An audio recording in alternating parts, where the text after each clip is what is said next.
Dans cette vidéo, aujourd'hui, je vais te montrer comment j'arrive à avoir des posts qui atteignent 3000 likes sur LinkedIn et peuvent toucher jusqu'à plus de 300 000 personnes. Vous avez envie de faire la vulgarisation scientifique, vous faites cette vulgarisation, mais vous stagnez à chaque moment que vous êtes en train de créer du contenu.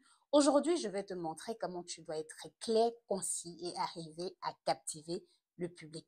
On va faire cela en 3 étapes. Mais avant de commencer, laissez-moi me présenter.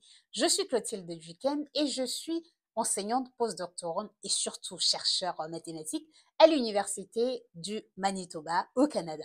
À côté de ça, depuis l'année dernière, c'est-à-dire en septembre 2024, je suis championne de l'équité, la diversité, l'inclusion et l'accessibilité aux sciences du numérique. C'est un projet qui est financé par l'Alliance de recherche du numérique Canada et mon projet est donc dans le but d'inspirer, d'orienter et d'encourager les jeunes femmes qui sont des personnes autochtones, noires et de couleur à s'intéresser aux filières de sciences du numérique. Tout ceci part de ce que je présente déjà sur YouTube.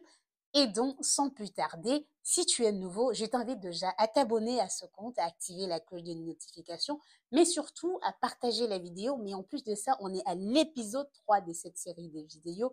Et alors, tu vas vraiment te régaler. Je t'invite à aller regarder les autres épisodes. Commençons donc. Le premier point, ça va être ceci.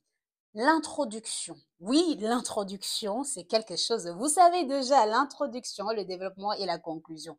Mais comment ça va être? Pour l'introduction, c'est le premier point. Il faut avoir, par exemple, une anecdote, une question ou quelque chose qui va captiver les gens. Voilà un exemple. Pourquoi est-ce qu'on fait le cosinus à l'école? Si vous devez lire un texte ou si vous devez savoir ce qu'il y a dans un texte sans le lire en utilisant les mathématiques, voilà les introductions que vous pouvez avoir. Prenons encore notre cas. Si on m'avait dit que le théorème de Pythagore, par exemple, pouvait me servir dans la plantation, ça, ce sont des intros que vous pouvez avoir sur les types de posts que vous pouvez avoir sur LinkedIn. Pour rappel, j'ai déjà parlé dans la vidéo présente par rapport au format. Donc, aujourd'hui, on ne parle pas vraiment de format, mais plutôt comment vous allez faire passer votre message. Mais rappelez-vous, le format est important. Là, je parle de la vidéo, là, je parle en vidéo, mais vous pouvez choisir de faire un format comme je fais, par exemple, sur LinkedIn avec les PDF. Mais on va mieux voir ça dans les prochains points. Maintenant, on passe au deuxième point. Le deuxième point, ça concerne le développement. C'est là vraiment que les choses commencent à se compliquer. Quand vous avez cherché pendant des heures la phrase d'accroche, c'est-à-dire l'intro, on va passer au développement. Le développement, c'est quelque chose qui va être vague. Parce que dans le développement, il faut arriver à présenter la notion que vous avez envie de mettre en place et arriver à prendre un exemple qui va vraiment parler aux gens. Et alors, c'est où il y a le dilemme. Comment j'arrive à expliquer simplement une notion que j'ai peut-être dû apprendre pendant des heures? On commence à reprendre ce que j'avais déjà expliqué en disant utiliser les analogies. Commencez par vraiment présenter ce qui est simple. N'oubliez pas, c'est la vulgarisation, ce n'est pas un cours. Donc, présentez la définition simplement.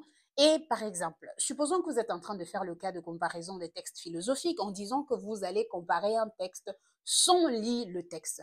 Alors, vous pouvez commencer par dire, pour comprendre ça, on a besoin de 3 définitions. Vous donnez les 3 définitions et après, vous calculez directement en disant, prenons l'exemple. L'exemple simple, vous présentez l'exemple et vous faites une petite conclusion sur ce que l'exemple apporte donc par rapport au résultat que vous allez choisir ou que vous avez choisi.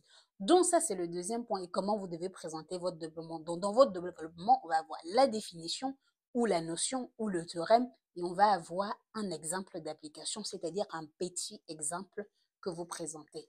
On passe à la conclusion. La conclusion, c'est là où vous êtes en train de dire, les gens ont compris ce que vous avez présenté, vous rappelez ce que les gens doivent garder en tête en étant très très simple. Ça peut être si vous faites un PDF sur une page, mais c'est surtout important de rappeler dans cette conclusion que ce que vous avez présenté, c'est juste l'aperçu de ce qu'on doit avoir. C'est une simplification de ce qu'on va avoir. Et parfois, on va vraiment aller dans des, si vous avez envie de mieux comprendre ou si vous avez envie de mieux suivre en profondeur, vous pouvez aller lire tel document, mais avec une conclusion lisse où vous rappelez tout simplement que ce que vous avez présenté, c'est une façon simple de comprendre comment cette notion-là s'applique ou comment cette notion se met en place, mais surtout faire une conclusion en rappelant aux gens de suivre et de venir voir ce que vous avez l'habitude de présenter. Donc voilà l'étape 3. Maintenant, comme vous avez compris dans cette vidéo, c'est en 3 étapes comment vous pouvez captiver et arriver à attirer l'attention du public vers votre contenu que vous êtes en train de créer. Maintenant, si je veux rappeler ou faire un petit résumé de ce que vous avez bien compris, la phrase d'accroche, c'est là où ça part, parce que cette phrase d'accroche, ça doit éveiller quelque chose chez les gens, ça doit vraiment dire « Oh, mais oui, je suis excitée pour comprendre ça ». Le développement, c'est où vous devez essayer d'être le plus concis possible, être clair, mais surtout prendre un exemple pour structurer les gens. La conclusion, c'est là où vous rappelez pour que les gens gardent en tête ce qu'ils ont compris, mais surtout vous rappelez que vous êtes en train de faire la vulgarisation scientifique et vous ne pouvez pas donner la définition tout en prenant que ça soit la rigueur. Si vous êtes en mathématiques, bien évidemment, je prends les mathématiques parce que c'est là où je suis, mais rappelez toujours comme ça, c'est important pour les autres de garder en tête et tout. Donc, voilà, vous avez compris, c'est comment est-ce que vous pouvez faire passer votre message. N'hésitez pas à vous abonner, n'hésitez pas à venir me suivre sur LinkedIn. Si vous avez besoin des outils pour les formats sur comment mettre en place, sur LinkedIn, vous allez voir, je parle de ça. Et on se retrouve donc très bientôt pour une nouvelle vidéo.